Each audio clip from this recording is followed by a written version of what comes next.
ജീവിതത്തിൽ ആദ്യമായി നിന്റെ ഈ വിളറിയ കയ്യിലേക്ക് ഒരു ആയുധം എടുത്ത് പിടിപ്പിച്ചു തന്നിട്ട് ഏത് പ്രാണന്റെയും നെഞ്ചിലേക്ക് അത് ചൂണ്ടിപ്പിടിക്കാനും ഒരു മുടിനാര് പോലും വിറയ്ക്കാതെ കാഞ്ചി വലിക്കാനും നിനക്ക് പഠിപ്പിച്ചെന്ന ശേഖരനാ.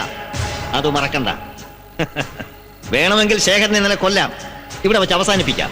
പക്ഷേ ഒരുപാട് തവണ മരണത്തിൽ നിന്ന് നീന്തിക്കയറിയ ഈ ശരീരവും മനസ്സും നിന്റെ മുന്നിൽ കീഴടങ്ങി കാണണമെങ്കിൽ അതിനി ഒരു 100 ജന്മം കൂടി ജനിക്കണം. നീ നായായിട്ടും നരിയായിട്ടും പിന്നെ നരനായിട്ടും. വാ കേറ്.